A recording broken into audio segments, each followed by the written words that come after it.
Know how it is.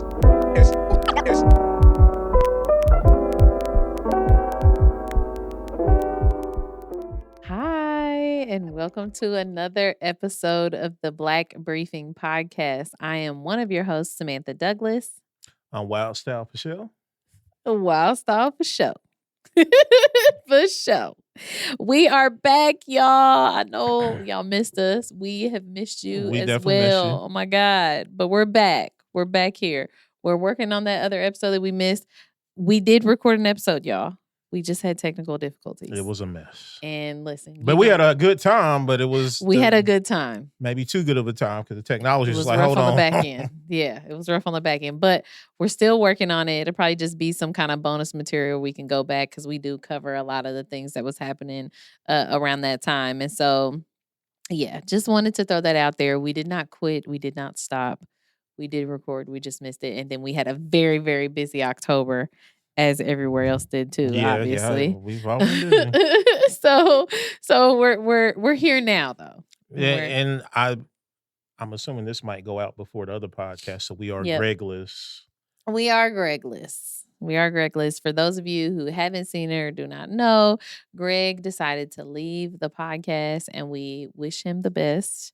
But yeah, hopefully he comes back to visit sometime and updates us about the conditions of the Black church and some other places. Hilarious. So today, so this is technically episode 11 to us. Okay, you guys will eventually get 10, I promise. But this is episode 11, and obviously there's been a crap ton of things happening. Oh my God, we can't cover it all. This is real life scandal. It's real life scandal every day. I wake up and it's just like, I feel like I'm in the Twilight Zone. This is out of control. And we don't have a real long list today. We have a short list, but I promise you. It's all craziness. It's all craziness. It's all craziness. So first up, J.D. Vance and Erica Kirk. Okay. The hug that will go down in history. It was all right. It was a Christian hug. Christ-like, I'm assuming, right? They're both. She did not leave room for Jesus. Okay, let me tell you, that was not a Christian hug. Left Jesus out of the. There was no room for Jesus, not in her leather pants, and not between her and Vance. And wasn't enough. Bars that rhymed. and no room between for her husband's memory. That's a fact. Anytime you hear a woman say, or I mean anybody, a man say that this person could never replace their deceased loved one, it's like, baby, he's not even an option. He's married. His wife is in the audience, but she's not Christian, so.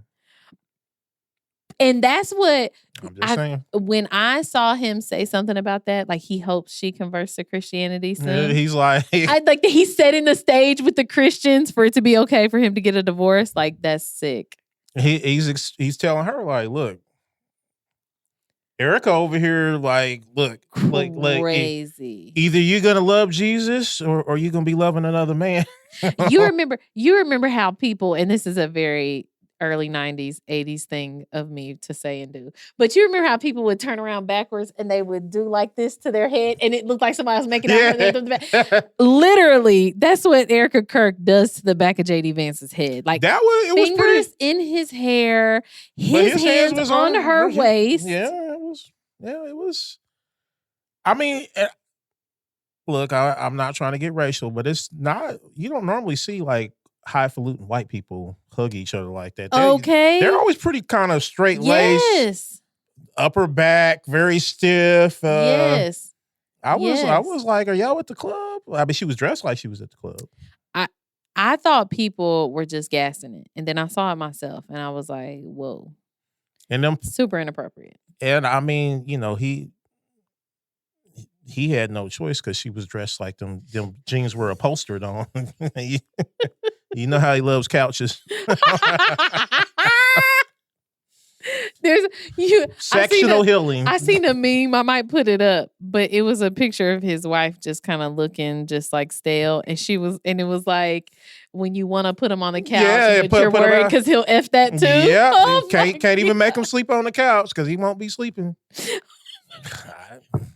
I feel so sorry for his wife. Oh my God, me too. What's her name? Usha? Yeah, I think that's her Usha? name. Oh my Hopefully, God. and I don't know if she knew what she was getting because I think when they married, he was still a Democrat or something. When he used to be a Democrat. Shut up. Yeah. Did he really? I didn't know that. He wrote that hillbilly elegy or something. He was he wasn't a Republican. Wow. So she like his values have definitely changed. She may not have married the man that he is now. You know what's worse than somebody who is like, I don't know. The only thing that's worse than somebody who's like uber on like that side of things is somebody where you don't know where they are. stand.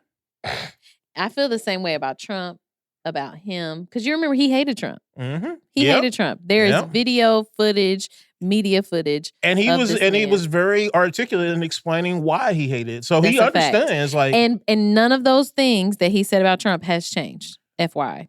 But you also got to look at Erica Kirk. She said she loved her husband.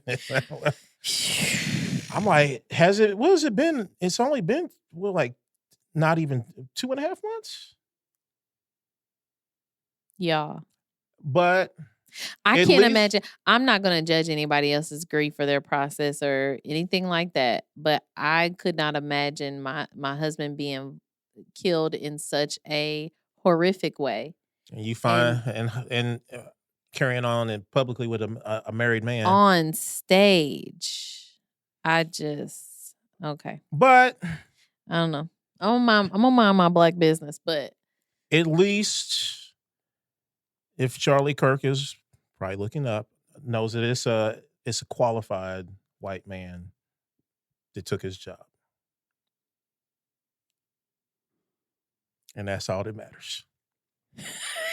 Is it? I'm just saying. According to his standards. The first thing he's probably looking, this man hugging my wife, is he qualified? Well, he's a qualified white man. Yikes. Okay. Next thing. Beckwith and his freaky friends. Woo. Ooh-wee. I don't know if y'all seen it. I do not know if y'all seen it. But Beckwith is a pastor, contrary to the way that he acts. Okay. Who works? He is the underpastor of the church. Yes. And his best friend who had, what's the podcast called again? Jesus, Sex, Jesus, and Jesus, Politics, and Sex. Jesus, Politics, and Sex. I think that's the name of it. I think we got the order wrong. Hold on, let me go find this out. Sex is definitely first with them, though. Well, clearly, sex is gonna be first in the story. But I don't remember the order. But yeah, so he leads. Is it Life Church? Life Church he's a pastor. Yeah, up in Noblesville. The Life Church here. Yeah, and my God today. Jesus, Sex, and Politics. Jesus, Sex, and Politics. So sex is in between the Jesus and politics. Mm-hmm. Well, I think the sex is coming before the Jesus and the politics. Well, allegedly, so the pastor's son, and the pastor's best friends and the head pastor of the church that Beckwith is at. The son was, he was caught with child sexual abuse material.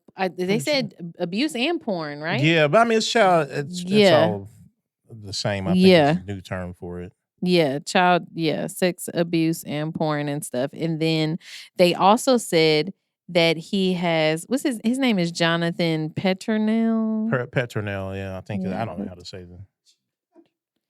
What? I'm dead serious. Oh my God. Oh God. But yeah. I gotta look that. Jonathan Wesley Petronell is charged with child exploitation and possession of child sex abuse material. Oh, so it means that he was actually molesting Child kids. sex crimes. Facing multiple charges of child sex crimes. The investigation began after Hamilton County Metro Internet Crimes Against Children Task Force got a tip from the National Center for Missing and Exploited Children.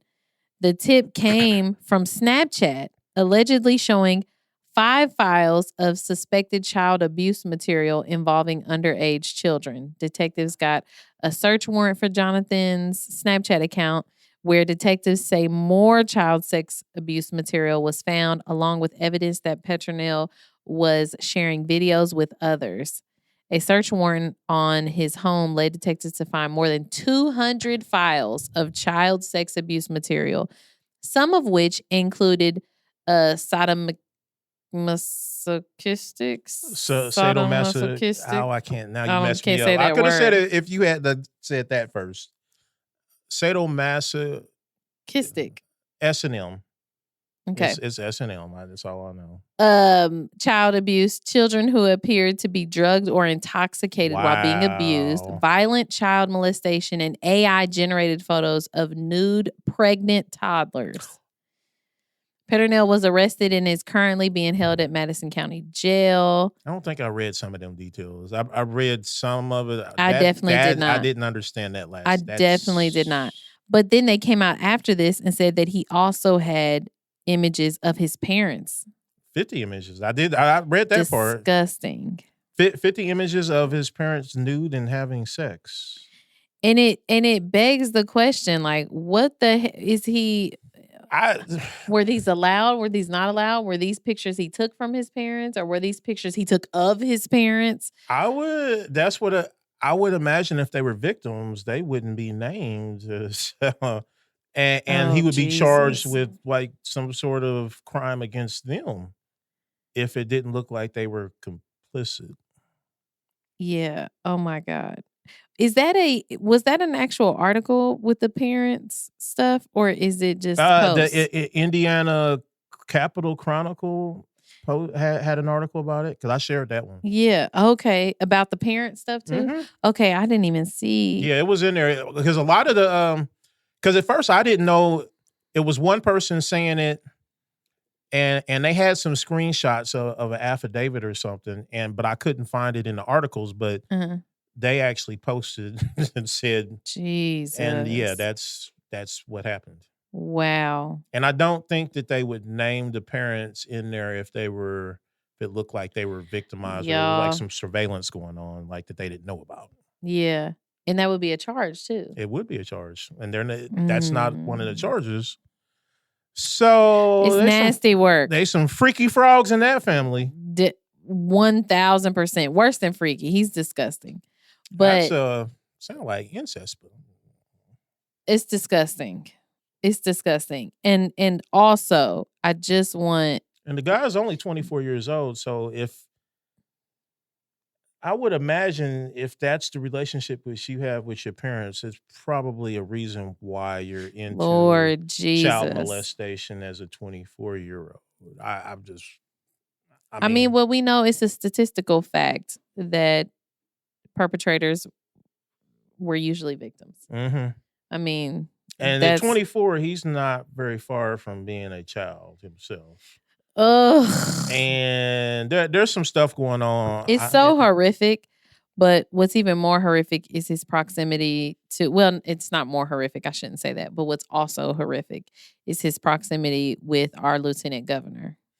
Who also, more information has come out is that there's apparently video of this young man in the church because the investigation started in September. Mm-hmm. The charges weren't made public until October. So there was weeks that he was still at the church around all of these people's families with kids and stuff like that. While the investigation. And y'all knew that he was under investigation and y'all still had him around endangering these children. And this is the lieutenant governor that was knocking on doors over in Avon or Plainfield to stop who feels like the 3/5 compromise was a good thing. Who feels like, I could just go down the list on all the ridiculous things he said. But listen, let me tell you something. When you see red flags about people, unless they have some kind of major, event or shift in their life, when we see these red flags, we need to believe them. Yeah. Okay. He's been saying the whole time who he is, what he's about, Yes. inconsistencies, like the whole time. And we are still, even Republicans, this is on y'all too. Like, y'all have got to do something about your own twisted, effed up people. Like, what in God's name? And Christians. And Christians at that. This man is a pastor, and his friend's son, who is his pastor, has pictures of the pastor and the first lady of the church having sexual relations. Right. Has Beckwith, I haven't seen any statements come out. He's not responded to anything about it. And that is out of pocket. Because you can't always control what people do around you, but you can control how you respond, how you react. You left this dude that you knew was being investigated around children, and he further endangering them. And then even once it came out, you still haven't put out a statement, stood on anything. You can't just come and say that child molestation and abuse is wrong. And I just want to know if they're gonna do the Jesus politics sex. What is this called?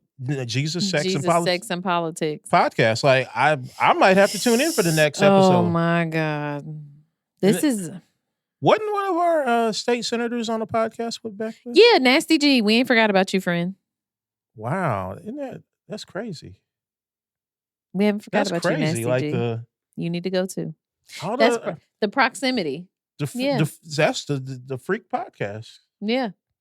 Yeah. I got some freaks up in there. You got some freaks up in there. Okay. Wow. Y'all are in the wrong profession.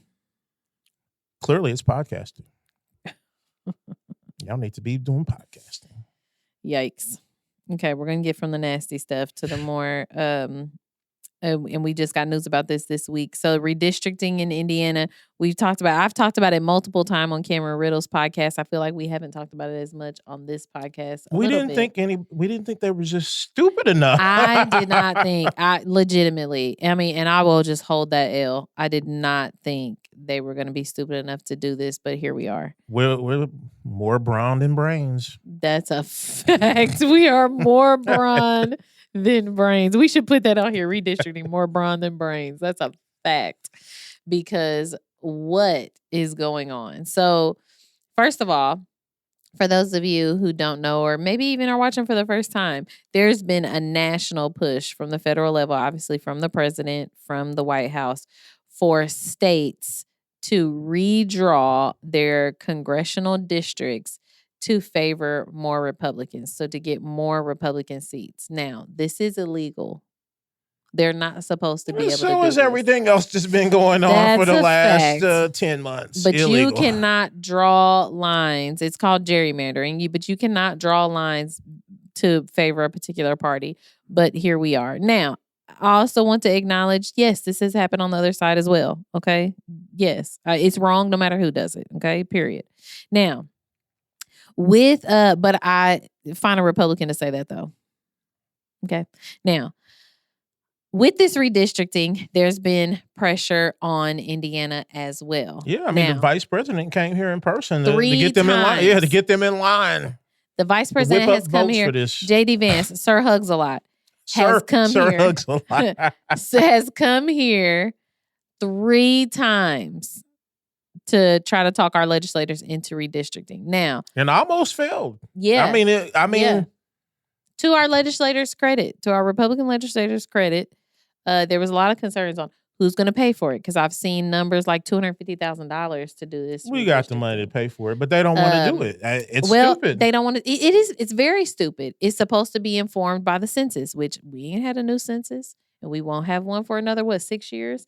Like, so there's several concerns around why this should or should not happen. I also think that some Republicans are smart enough to realize this could backfire. That is a real possibility. And if it does, who's going to hold the bag? I mean, the redistrict like this, what it does is it actually puts more Democrats in all of their seats. so that they'd have to fight harder.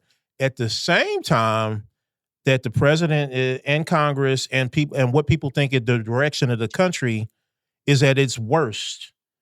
Like, I think it's like 2/3 said that the country's going in the wrong direction right now. Yeah. Yes. So not on this. I'm not going to say it might backfire. This will backfire. There will be backfire. Some Republicans that were safe will lose their seats over this redistricting. Yes. And then they might get rid of some or all of the Democrats, but I don't know. That's not a given. I felt slightly,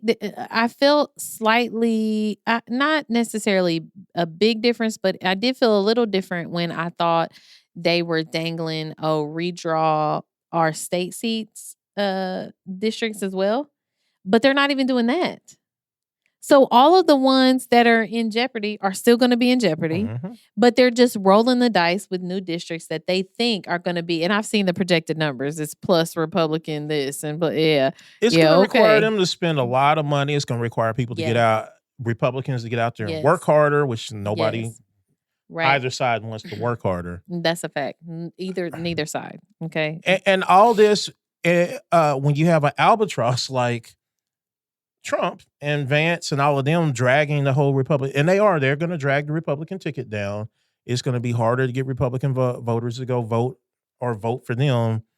And then you want to make it harder. Like it already would have been difficult if Trump was doing okay. Yep. But he's not okay. Like even Republicans are fearful. And I pointed this out on Cameron Riddle's podcast before, and I'll point it out here.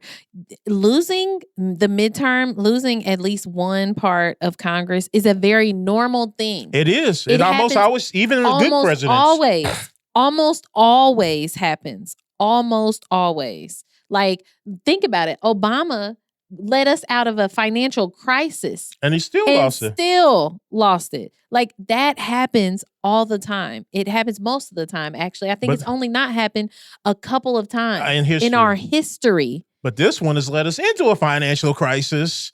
SNAP benefits are cut off. Federal workers aren't the ones that got to keep their jobs, are not getting paid to do their jobs. Healthcare subsidies are going to be up, and that's gonna make in some areas health premiums quadruple. 7 million people came out for those No Kings protests. What do you think's going to happen election day next year? Yeah, it's so much easier to vote than to stand out in the cold. I don't think that this is going to go the way that it's not going to. That Republicans that want redistricting think. It's not going to. I think this is what I'll say. There's been multiple articles, and I'll make sure I link them, of course.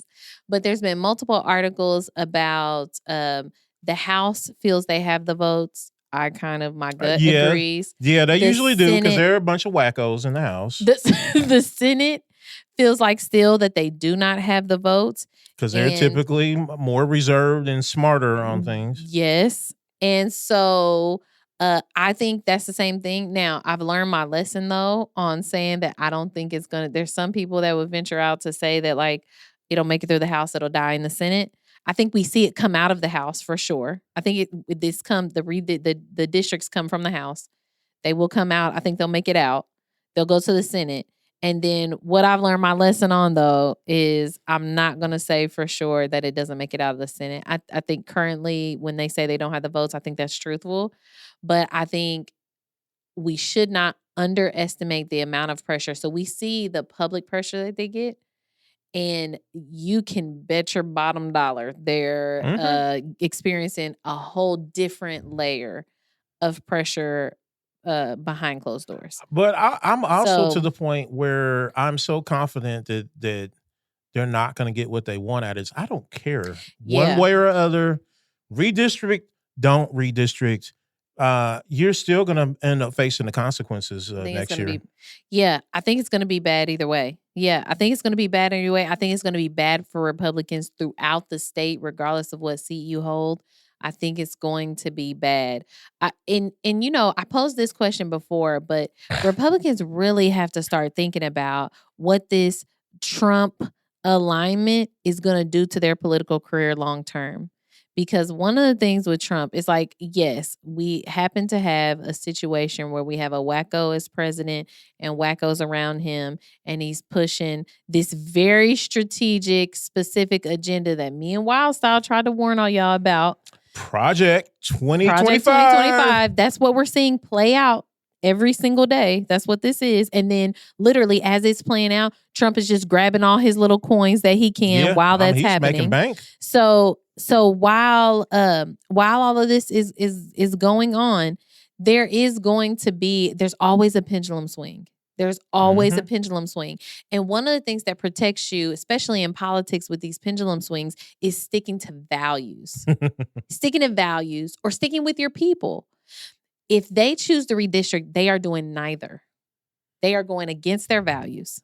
They are going against their people and what the people of Indiana are saying. And I would like to remind elected Republicans as well that when you were elected to that seat, you are not just there to represent the people who voted for you. You are there to represent all the people of your districts and all the people of the state of Indiana. And you are doing a terrible job when you're reflecting us in this way, when we're all telling you that we don't want this, and you guys are deciding to do it anyway because some piece of crap comes and decides that he wants more power. But let's be clear, they're not representing the people that voted for them. A lot of people that voted for them are actually on SNAP benefits. In Indiana, like every other state in the union, there are more white people on SNAP than there are black people. There are specifically in the marketplace, by the way, there are a significant amount more Republicans in the ACA marketplace, the Affordable Care Act marketplace. Obamacare, as y'all love to call it. ACA. More of y'all are on Obamacare than any other group in the country. More than Democrats, more than independents. And soybean farmers that are getting screwed by because of the trade war and the other what is the cattle farmers? That they're about to import beef. And we're giving billions of money to Argentina to help them, but not helping our farmers here. It's all bad. All of those people voted for y'all. Yep. And y'all aren't even taking care of them. Yep. His approval ratings, Trump's approval ratings are tanking. They're some of the worst we've ever seen. I was surprised that because there's so many wackos in this country that the poll I saw was 2/3 felt the country was going in the wrong direction. Yeah. Yes. That's a lot. Like even in Trump's first term, it never got to like 2/3. It felt like we were just going in the wrong direction. It was always pretty close. And I want to, IDAC has been putting out a Substack post educating people too on how this dilutes the marginalized vote, Black people, people of color, immigrants. But for the general resident, I want to explain to you. So like when we redistrict, so they have to put a certain number. It's 700,000, I think, roughly 700 and some thousand people in each district because the districts have to be evenly balanced with the number of people, okay? Not land, people, okay? And then with that, what they're trying to redistrict, they're trying to draw them in a way so that the Democrat vote is diluted. They're spread across all these different districts, and there's not enough Democrats in any one district to elect a Democratic representative. That's what their hope is. Right. The challenge with that is, and this is, so I hear a lot of Republican, like Jim Banks and stuff like that, saying the Indiana's red through and through. We should have all Republican representation. But it's like, no, actually, according to the last two primaries, our voters, we're about 25% Democrat. We are 25% Democrat statewide. So right now, the fact that we have 2 out of 9, that's about 22%. So we are a little under our representation as it sits now. And you're telling us that we should remove those 2 so that we have all Republican representation. What that means for you, especially if you're a Democrat in the state of Indiana, they're silencing us at a federal level. They are silencing us at a federal level. We are not represented. We're not. And I mean, part of that, I think we all have our opinions on right or wrong, and there's definitely a lot of wrong in it. Like our 2 representatives in the House hadn't been able to get a whole lot done for us. No, it's 2 out of 9. Out of 9 anyway. Yeah. Republicans on a local level gain nothing. Yeah. On a national level, even if they were to win, Indiana gets nothing out of this. Nothing. No, you would not get. Indiana none of y'all gets would get nothing. We get nothing. We get to play as a small pawn in Trump's these. game. Yes. Trump literally. Trump's gonna get his family fed off of the backs of Indiana. Will these 2 more Republicans in Congress bring home the bacon for Indiana? Well, none of them have been bringing home, Democrat or Republican. None of them have been bringing home the bacon. That's a fact. Don't think that's going to change because you got 2 more out of 9. No, it's not. It only hurts us. It hurts us as a people the most because representation is so incredibly important. And I would feel this way if it was the other way around as well. I assure you, because I think there's power in that balance and in the pendulum swinging. There's power in that. I think that's what's wrong with our state house right now. And I also think that's what's wrong with our city council. I have said this multiple times that supermajorities are harmful because it is the balance of different ideologies. It's the power of diversity, even in thought and perspective, that gives us legislation and policy that ends up benefiting ordinary people. And one party rule just doesn't work. I mean, it does not work. Socialist countries have tried. Dictatorships tried. It typically fails one party rule. Like you need some people to handle different things. You need to have a different perspective. You also need to have an alternative when one person gets in bed with a whole bunch of corruption and people can go like, nah, we're going to go over here. At least these people are going to prioritize us. A fact. Because think about it. Braun is a perfect example of that because he should not have called this special session to begin with. And they kept telling him not to. The IGA was telling him not to do it, and the people were telling him not to do it, and he still decided to do it. That lets you know right there that he will prioritize his own interests or Trump's interests over our people and even over his colleagues. And ultimately, like they're gonna probably boot him out of office. So I'm being honest, like he's gonna have to be. I've talked to enough angry Republicans. They are hot. Yeah, and they should be. They should be. As far as him supposedly being a business governor, only a few people are making money. Like everybody else is hurting. Yeah. I mean, and I love the pushback. So he called a special session. So the only way this redistricting is possible is because he has the ability to call a special session on redistricting. Okay. So he called a special session to begin this week, actually. And I love that the IGA came back and said, no, we'll talk about it the first 2 weeks of December. That just came out at the top of this week. I mean, that was a smackdown move right there. Yeah. Like, no. Yeah. We'll get to actually, it. We won't. Yeah. We'll get to it when we get to it. Yes. Now, this is what I want to encourage people to do. If you feel like this is wrong, I don't care if you're a Democrat, Republican, or whatever. If you feel like this is wrong, what we need to do is make sure that we keep the heat, keep the pressure until then. Because what we do is we lose steam, it weakens, and then it goes soft and they're able to get some BS through. And we need not to do that. We need to make sure that we're keeping their feet to the fire and saying, we do not want this. Okay. We do not want this. So it doesn't matter how many times it takes or who you have to hit up. I even hit up my state rep is Mitch Gore. I know exactly how he feels about this. I know exactly how he's voting on this. Right. And I still send an email to him anyway. Okay, send emails, make calls to your elected officials. You can find your legislators. Literally, it's Find My Legislators on IndyGov's website or the IGA website or whatever. It's the IGA's website.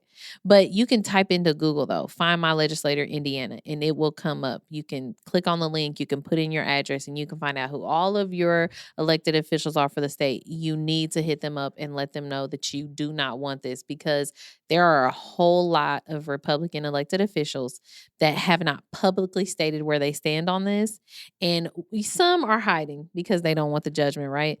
But and both from people and the pressure from Trump and stuff, right? So like some are hiding for both now, but there's some that are probably truly undecided, that they don't know yet how they're going to vote on this thing. And you want to make sure that they know that you don't want this as their constituent. So you need to make sure that you're reaching out and that you're doing everything that you can to let them know how you feel about this. Because like I said, if you're gonna, it's like you're gonna let somebody kidnap you and you just, oh, well, whatever. Or you at least gonna fight and kick and scream and try to do something, right? So let's go. Let's go. And through they're this kidnapping democracy. That's they're what's going on. They're kidnapping democracy, and we need to be fighting and screaming and doing things. So definitely reach out and do that. I may put the QR code on the screen actually, so that you can scan it and find your elected officials and send them an email. Also, another thing, on IDAC's Substack, we actually have a little script too that you could copy and paste. So if you go to idac.substack.com, which is idaac.substack.com, and I'm not saying it's a Democrat platform, you don't have to follow it, but I'm just saying you can go to on there, and we have a script that we just posted, I think this morning. We have a script on there that you can copy and paste. Just fill in your name, your district number, and it says that you don't want redistricting. That's it. It's nothing more, nothing less. Anybody can use that. But I encourage you all to reach out and let them know how you feel, because we need to at least attempt to fight for this. But I feel like Wild Style does. I think either way, I don't care. I think that it's going to be rough. If they sometimes what's that saying?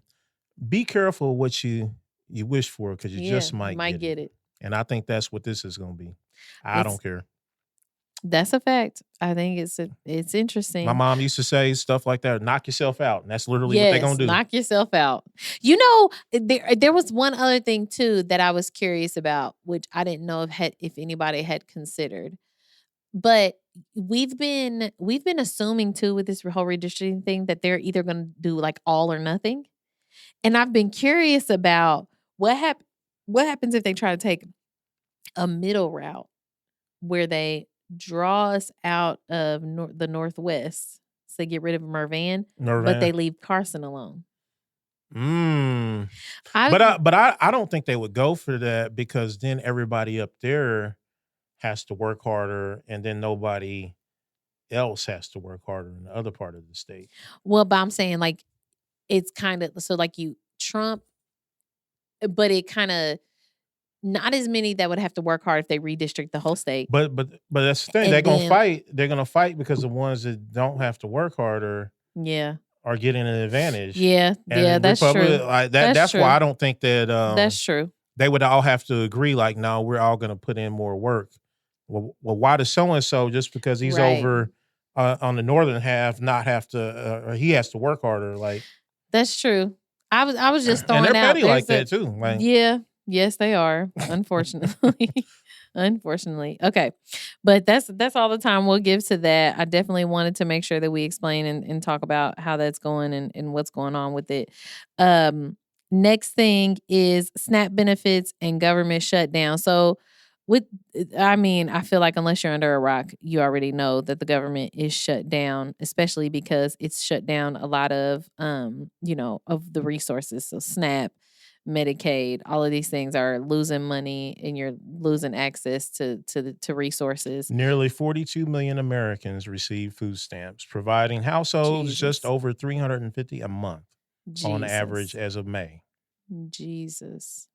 And I've seen, some efforts recently too by elected officials. Like there's some at the federal level that are living on eating on the $6 a day or something like that it ends up breaking down to something like that.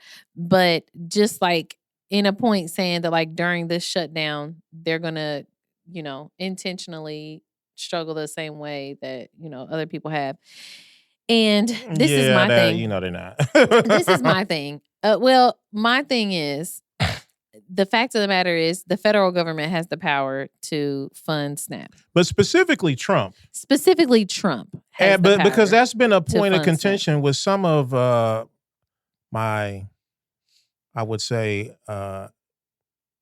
less educated conservative Negro friends that like to say different stuff or post What they say? What they say? I ain't on food stamps. I go work every day. Well, no, I mean, but that like they'll try to say, well, this is just propaganda. Trump has no control over this. Actually, Yes, a he judge does. ordered the Trump administration to use the contingency fund to fund it, but that's still only will only cover 50%. And they said the remaining $600 million in the fund will be used for state administrative expenses and nutrition assistance for Puerto Rico and American Samoa, which are U.S. territories, by the way. I don't. Before anybody gets it twisted. Mary and Joseph, Bad Bunny. We didn't put that in the list, but Bad Bunny is an American. Yes. I know y'all hate to see it. But also, it said that in court papers filed Monday, the administration decided against pulling the additional $4 billion needed from other sources of money, which they could do. Which they could do. But the judge hasn't ordered them to do that yet. But the contingency, and by the way, ICE is still fully funded. Still fully funded. Like, we're still kidnapping people. What they got, $50,000 bonus? Probably. With their $50,000 bonus. We're still kidnapping people. We're paying for the kidnappings. Still disappearing people. Still got the money for all of that, but we don't have the money to feed people. We still have billions of dollars to give Argentina, but we don't have the money to pay people here. We still have the money for that ballroom, but we don't have money to feed people. We still have money for everything. Well, they'll say the ballroom is privately funded by people that all have government contracts. Tell me it's privately funded, and then this magical $250 million lawsuit from Trump to the DOJ pops up for a $250 million ballroom. And guess what happens if he does get any kind of money from the DOJ? Whose money you think that is? That's not private money. That's our money. If you're wondering where the federal government could fund this directly now, the Trump when I mean federal government, I mean Trump could fund this. The one funding source consists of leftover tariff revenue. Currently contains nearly $17 billion. $17 billion that he has access to put back into SNAP.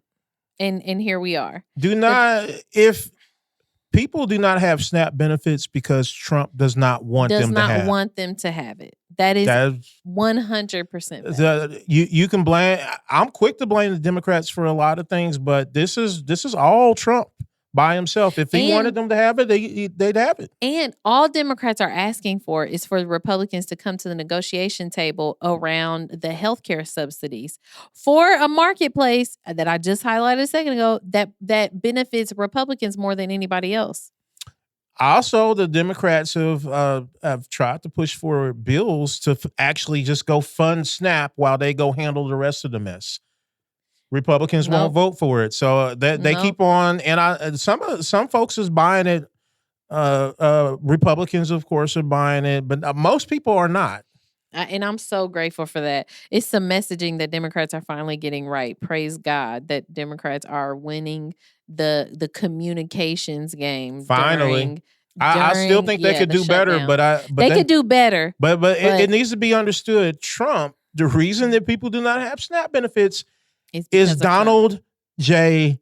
Trump. I wish they would send a letter to every single SNAP recipient and let them know that just like how he wanted to make sure his name was signed on them checks. Remember that? Yep. On this too. Put his name on this too. Put his name because he's doing it. I mean, for the two federal judges to make them use the contingency fund, and then they still it's malicious compliance on Trump's part. Well, we're going to go clarify because we don't know how to do this. Yes, you do. Yes, you do.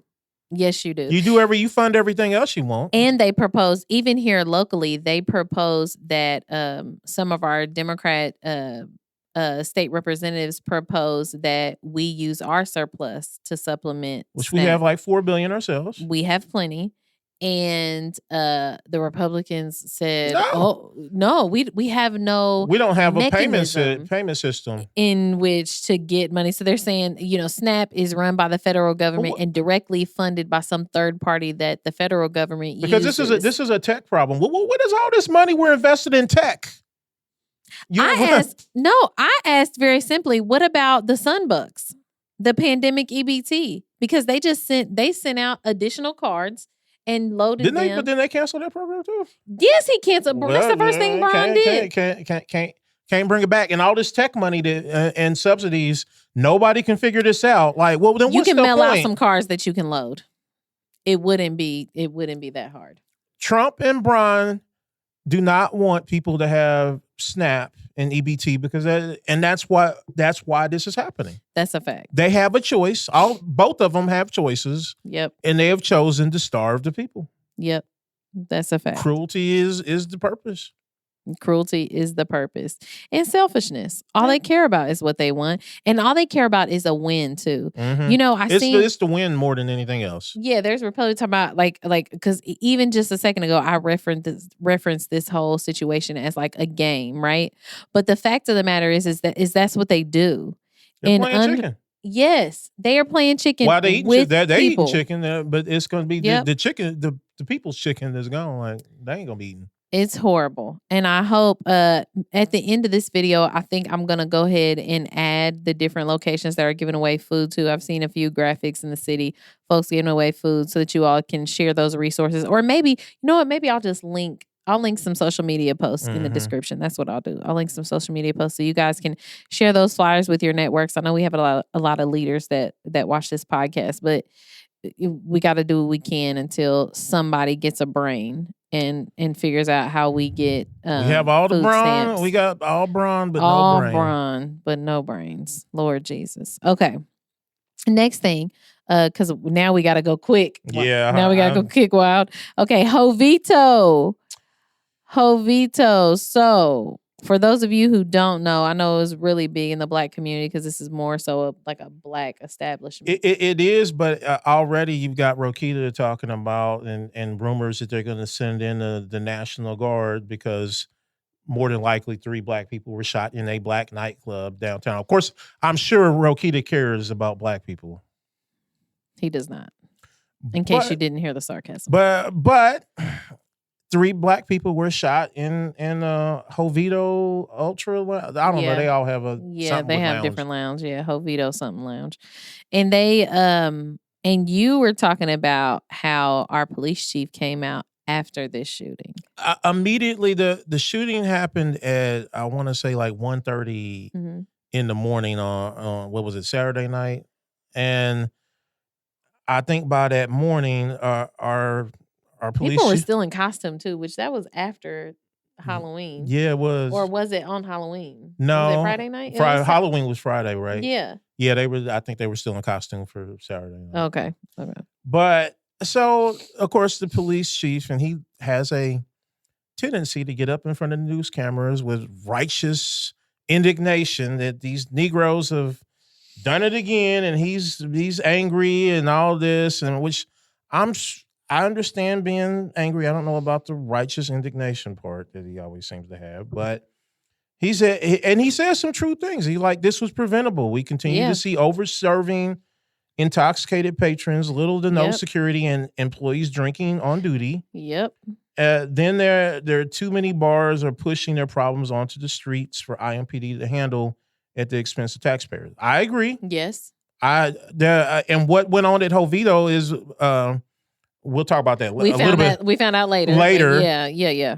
But Chief Bailey likes to get in these interviews and shoot first and ask questions later. And he says, I will be meeting with the excise superintendent and working with lawmakers to strengthen laws that govern how and when bars can operate. Now, it says, strengthen laws that govern how and when bars can operate. Sir, you are the police. You're not there. If you want to run for the legislature to go change the laws, that's fine. But you are the police, and your department has not used all the laws and tools available on South Meridian for over a decade. And I understand the how. I don't understand the when. Yes, I don't know. I I don't don't know understand the what went on with I that. feel like I understand the how because I think police can inform legislators about how, like, security requirements or things like that for these establishments. Because unfortunately, we don't like to acknowledge it, but when you add alcohol to anything, usually it gets worse. You get a bit of stupidity. Yeah, things Liquid usually get courage, worse. all sorts of So things. you have armed people in a club. Which should You have throw never alcohol happened. on it. It should never happen. But you throw alcohol in that situation, and yes, it is out of control. And yes, something should happen. But, I also wanted to point out that we don't talk about the other 300 days a year that these establishments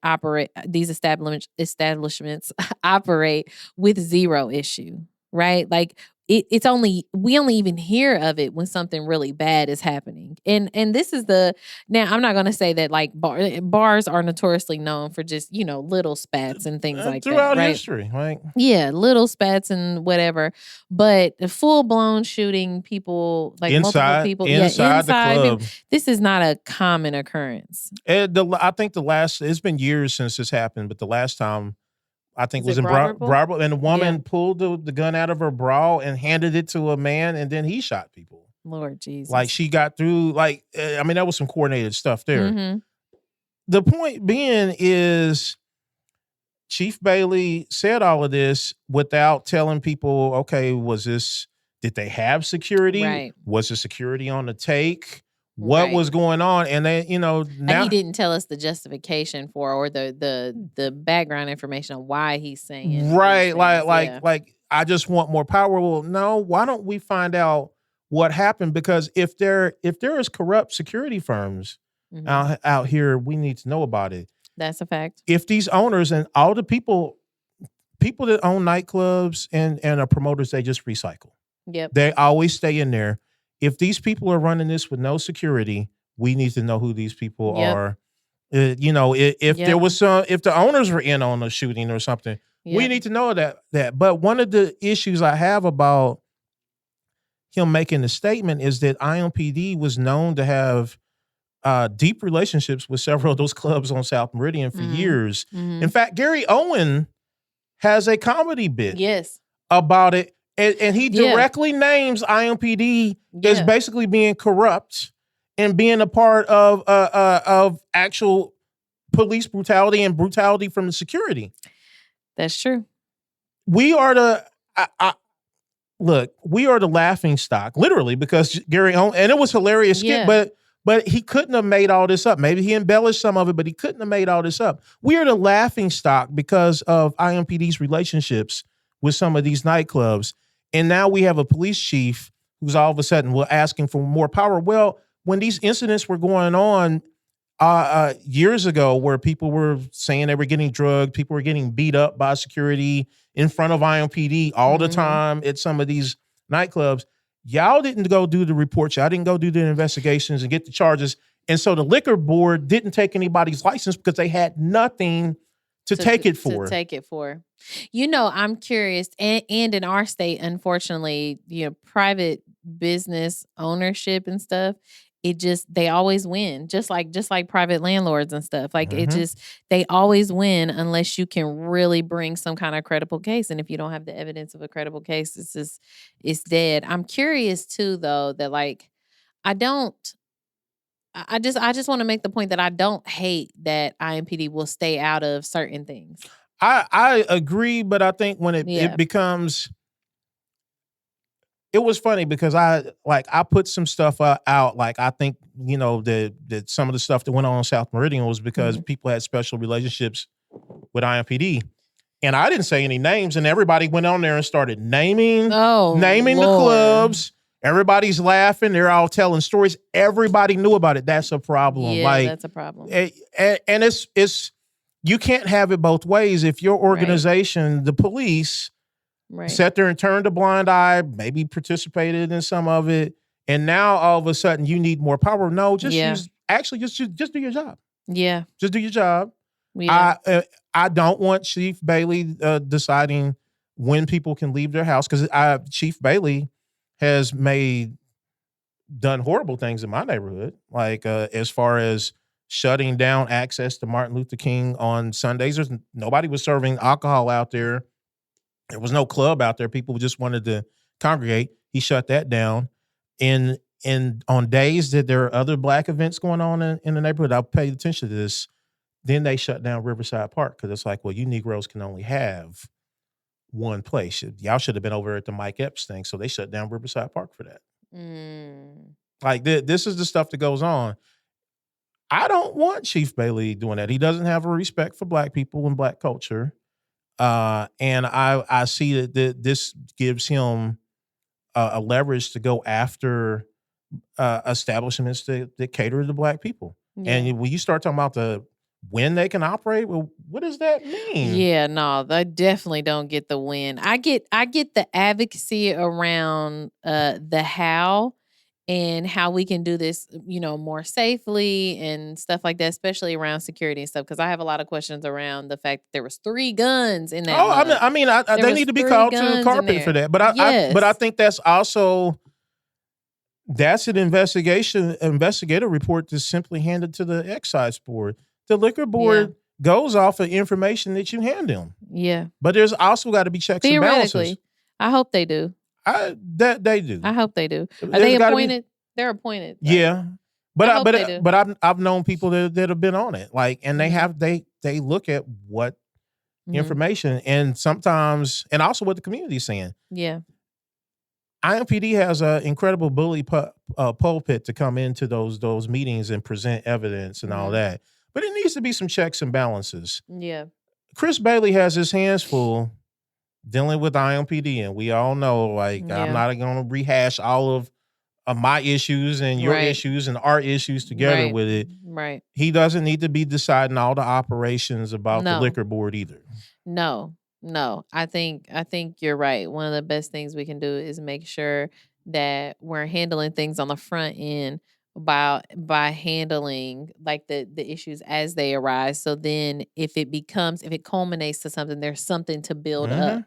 Yeah, no, I think you going in and showing them that Oviedo either didn't have security at all, or some of the owners had bypassed it. I mean, there's all types of rooms, so I don't want to get Oviedo. Care about Black people. Listen, care about Black people all the time. All the time, especially when they're coming into your establishment. They're thinking they're safe because they're being patted down, and that's the worst thing. Is you going into a place and thinking that there's security and there's not. Right. Yeah, no, that's out of pocket. So we'll definitely continue to keep y'all up to date on that, especially if there's more details and stuff. I'm hoping that we get maybe another interview or so at least before the holidays. May not get a whole nother episode before the holidays, but definitely at least another interview. Yeah. So next up, we're gonna hit these next ones really fast because we only have a few minutes left. I didn't want to go too far over an hour. The Brightwood Data Center, I know we're coming late to it because we haven't recorded for the whole month of October, but obviously their terrible city councilor Ron Gibson was working with a place that was trying to bring a data center. It is still working. Lord. The update I got this morning right before I headed over here was that I'll read it. That Metro Blocks, that is the data center company, has filed for rezoning late yesterday. They're going to try to push this through. They're going to try to force it anyway. So let me tell y'all, as the president of the Far East Side Community Council, one of the things that I deal with a lot is actually rezoning and stuff. You all need to go to that meeting. You need to see. So every nonprofit neighborhood group, whatever. So like One Voice over there, all of them, Ed Martin Christian Center, the CDC, everybody will get a letter about when that date is for their hearing.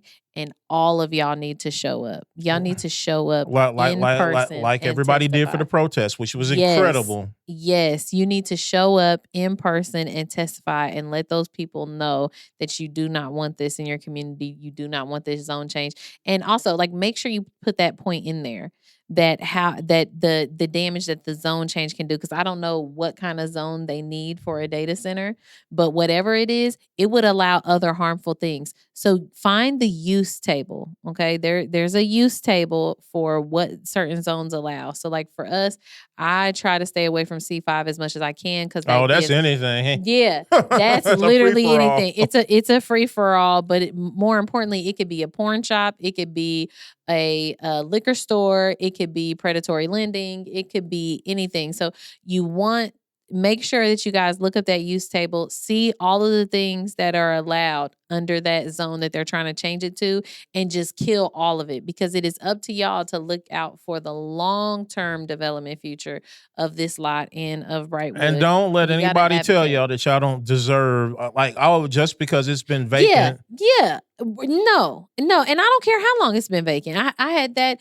People brought up that argument to me too. Yeah, and they I don't do care that. how long it's been vacant. That doesn't mean that this is the best that can happen or the best that can be done. And the good thing is right now you have a whole lot of attention on this lot. It'd be a really great time to go find somebody else who could do something, maybe even housing, because it's not a brownfield. Like something. And also, find somebody to actually cut the grass on the lot, because the previous true. 15 years of this lot, it was taken care of. And then when this new owner that wants to put the data center got it, they quit taking care of it. They made it blighted. So that y'all would be willing to accept anything to just so that something would be done with it. Don't fall for that. Don't fall for that. It could be something that could actually benefit your community. I bring this up a lot with rezoning, but they tried to rezone the lot I'm sitting in right now at P30. They tried to rezone it to put a diesel gas station right here. Oh, wow. They wanted to put a diesel gas station for trucks. And it is true. We do not have any truck gas stations anywhere near here. And we do have a lot of trucks that come through here. Both are true. But we believed that this space could be something better. It could be something better. And let me tell you, the zone had nothing to do with the gas station. It was already zoned appropriate for a gas station. They needed to change the zone so that they could have a little mini restaurant in the gas station. And we shut that down, and shutting that down killed the whole gas station. And once that happened, we got this. You cannot tell me what these rezone fights can do for your community. I promise you. Ron is telling you that, oh, well, who else is invested? It's because he's lazy and he doesn't do the work. Go find somebody who's willing to invest in your community, who's willing to build something. People profit off of the things that they build. Okay? This is not, you don't have to go into this as like you're some kind of beggar. No, you have community support and community voices. Find something that you guys want to be there. Find some people that can make it happen. Make it mutually beneficial for everybody, and then get that thing done. That's how it can get done in development. That's how it can get done. And so don't believe him. Believe in yourselves and believe that you deserve Brightwood deserves more. That you deserve more. You do. You deserve a better leader too, by the way. Yeah. But there's that. So real quick, I am not going to spend a long time on this, and we are not going to fight, and y'all are not about to be in my comments going crazy. But so we know that a major black pastor was arrested earlier in October, right? Yeah, earlier in October. And I don't want to go through all the details of that. I think it was super unfortunate on all sides. I genuinely pray for everybody involved, because those are just super difficult family situations, okay? Now, what I did not like, though, to see, and this is important because we have a black media outlet, but for the people who came after Black Indie Live for reporting it was insane and out of pocket. In a time that media is being controlled and manipulated and threatened, and we know that that is a precursor to much more horrible things, okay? We cannot have our media controlled. And when you have something that comes up that is this relevant to the community that you claim that you serve, you have to report this. You have to. And that is the only way that we have unbiased reporting, is that you report the things, whether they're good or bad, because they're relevant to that community. And him being arrested is something that we should know as Black people, period. And I am glad that Black Indie Live posted that and shared that, and then continued to give updates every step of the way, both when they made their own statement and then when they got more details from the police report. And every step of the way, they gave updates. Like, that is what you want from a news outlet. That is what you want. They didn't make the titles more salacious than what they were. They reported exactly what it was, that a mega church pastor here was arrested for domestic violence, and that was all the details that they had at the time, and that's what the title was. And I think even when he gave updates, people were still upset and everything else. Look, if the story had been 100% the way the pastor's son had told it, then him putting up that news story was absolutely necessary, because we should have been up there protesting and breaking down the doors of that jail, because police had wrongfully taken a prominent, probably the most prominent black pastor, the most prominent black pastor in Indiana unlawfully. But that's not exactly the whole story, right? So, like, when we talk about, like, us self-censoring our media because maybe some church folks don't like it, it don't work like that. We got to and we have to get out of that. Like, we talked a little bit about this off camera, but we have a culture as Black people. We talk about family business, right? We keep certain family business behind closed doors, but unfortunately, as soon as you called the police, it was not family business. It's police business now. As a leader, and that's public business. Yes, and as a leader in the community, once that thing leaves your house, it's not family business anymore. It's really not. It becomes public, whether you want it to or not, whether it's right or wrong. That's the thing too, is people were so set on what was right, what was wrong. I don't see anything wrong. I don't see anything wrong. I don't see anything wrong. Reporting it is that's for you. If you don't think it's an issue, then don't.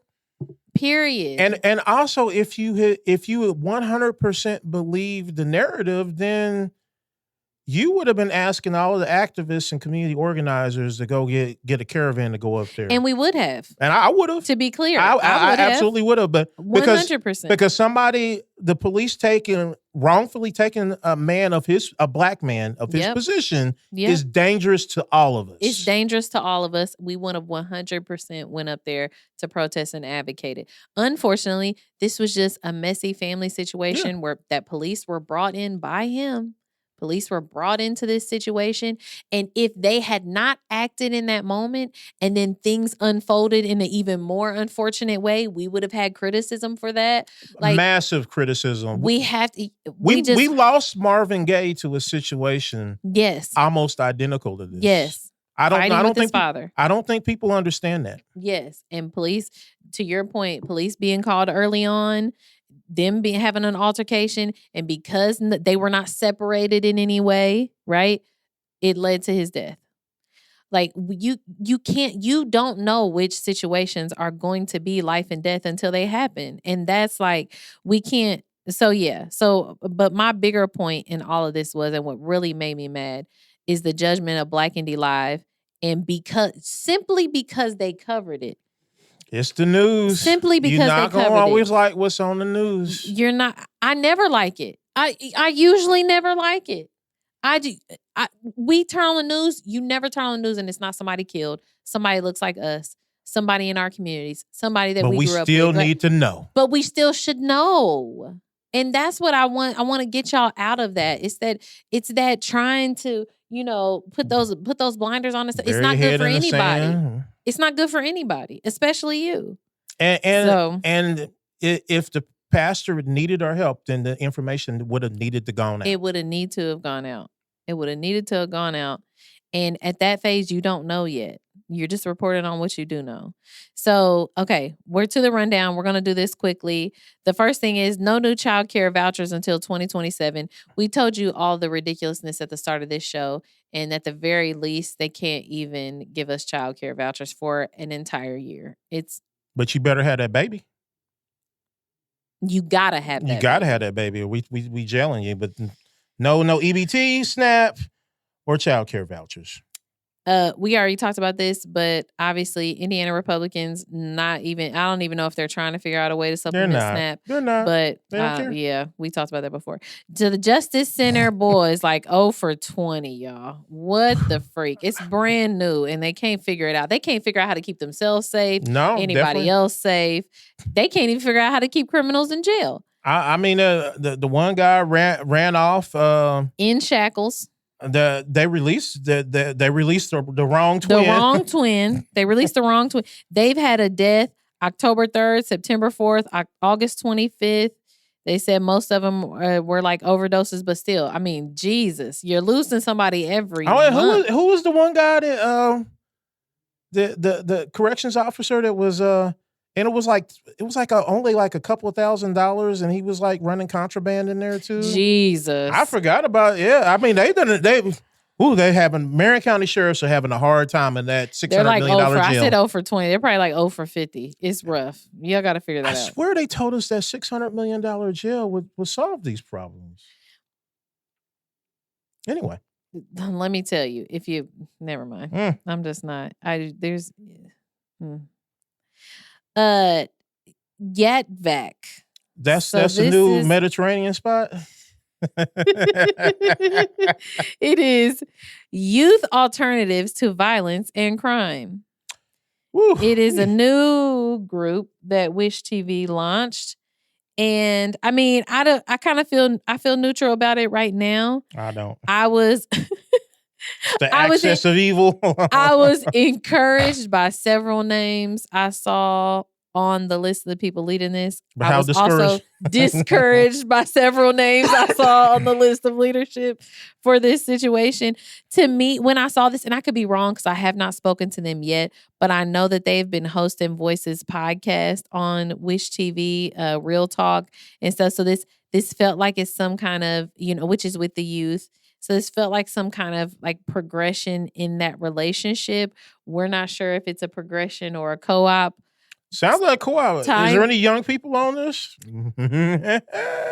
Time will certainly tell. There are certainly several elderly people on here, starting with Reverend Charles Harrison of the Indianapolis 10-Point Coalition, who should be on no board and should be defrocked.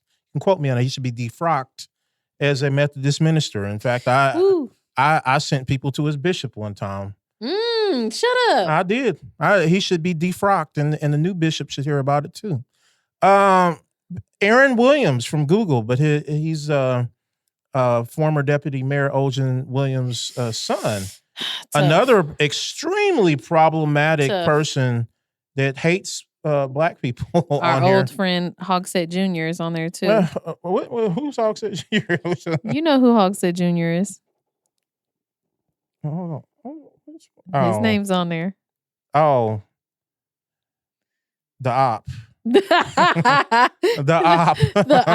The op. He'll get a new nickname every few months. I mean, honestly, if you're putting together an advisory group about youth violence, what are these people actually have to offer? Some of them just didn't fit. Some of them just didn't fit. Like, I know, like, youth, when it comes to youth violence and they're talking about curfews and things like that, like, having IMPD on there. They have to be on there. Yeah. Having Virginia Kane. Have to be on there. Having Marion County Kia, Health Department. Kia, who I love with Voices. Yeah, that's great. Youth organization representation. And Demita too. Like all of them. Like all of that stuff is understandable. I get it. Got it good.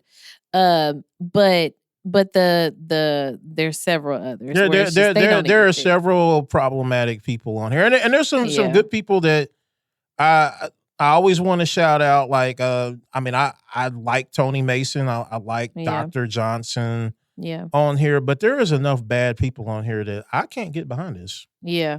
Yeah, because I don't know who's actually in charge. I definitely and I need to definitely want to know more. And maybe we can get somebody on the show to talk about it. We probably could. Yeah. We probably could. Maybe that's something because we need to know who's really running this. Yeah, yeah. Well, that's really our. Well, there's one more shout out. So right now we are running our Thanksgiving Baskets fundraiser. For those of you who aren't familiar, every year my nonprofit and our collective, we raise money to give away Thanksgiving baskets, and so they do not have traditional things. They don't have food in them. They have dishes and a table runner and silverware and a Visa gift card. We're giving people money, right? Love it. They have serving trays and roasters, stuff, basically everything that you need to sit down and have a meal together that you can continue to reuse every year, right? One of the things that we didn't like about giving away Thanksgiving meals, and it's just like a one and done thing. And what we really want to do is encourage family engagement and them sitting down at the table. I think for anybody, the first thing you want to do when you get something new is use it. Mm-hmm. And so we're hoping that as we give families these dishes, this flatware sets, and it's nice stuff. I mean, nice stuff I'd put in my house. Nice stuff. As we give this stuff away, we're encouraging families to sit down together, have meals, and just encourage that family unit. So that's what we're doing. We would love for y'all to give. I'll put the QR code on the screen for our Givelify. Each basket is about $200. If you can sponsor one, that'd be great. Our goal is to give away 20 this year. If you cannot sponsor a full one, listen, anything you can give is definitely appreciated. We've had people already give $10, $15, $25. Like that is super helpful. So just wanted to put that out there. Other than that, like, share, subscribe, comment, y'all. Let us know what you want us to see us cover, maybe guests that we should have on here. We've also talked about having guest hosts, so people who will run down topics with us. Maybe we'll get somebody on here. Maybe y'all favorite councilman. Maybe we'll get him on here to do like a guest host situation. We'll see. But yeah, would love to figure that kind of stuff out. So definitely communicate with us. Let us know your thoughts. And that's it. Make sure you subscribe if you're not. I think that's it for today. Thank y'all so much for watching. Peace out.